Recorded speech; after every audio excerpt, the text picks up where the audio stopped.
Everyone, so this will be a monthly update for what's been going on. I'm pretty sure it's been about 4 weeks now at Lambda. Might be even going on a little bit longer than that at this point. But so what's been going on is I finished up the entire front end section at Lambda School now, all the way from HTML, CSS through React and Redux. And okay, so when I finished the UI UX section and I had the project week that I had to do, that's still kind of a thing, but they're switching it around a little bit. So I volunteered to be part of a pilot, kind of a test group situation, where they're doing build weeks instead of project weeks. And basically the only real difference there is because you're still going to spend 1 week if you're full-time, 2 weeks if you're part-time, working on a single project. The difference now is that with the build week, you're actually going to be part of a team instead of working on a solo project.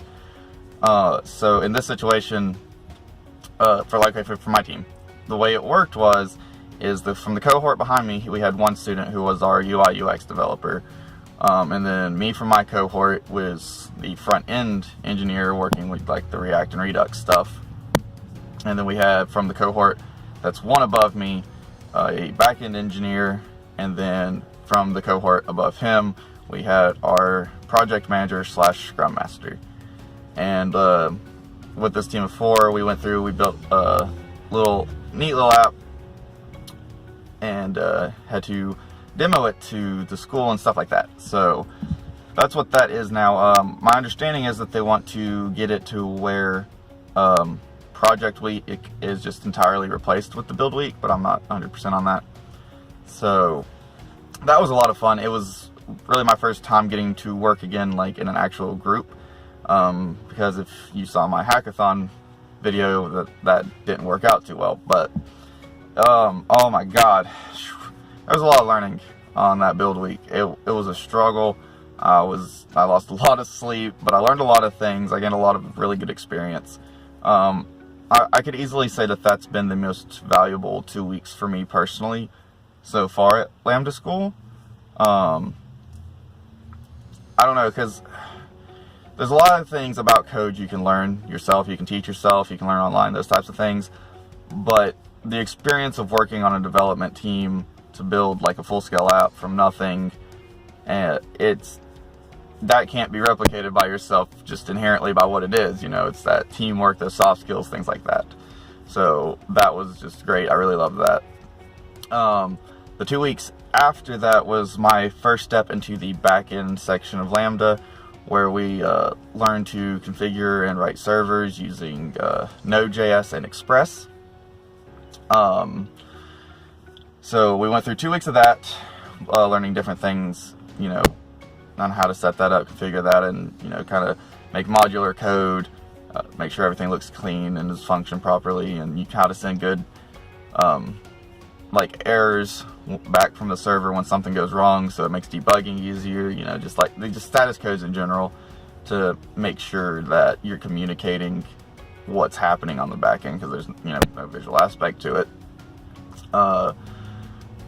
Then after that was this previous week, this current week, I started with data persistence on the back end, where and servers and APIs. There we go. That was what the last one was. That's why I've been thinking what the entire section was. But yeah, those 2 weeks was building servers and APIs in Node.js and Express.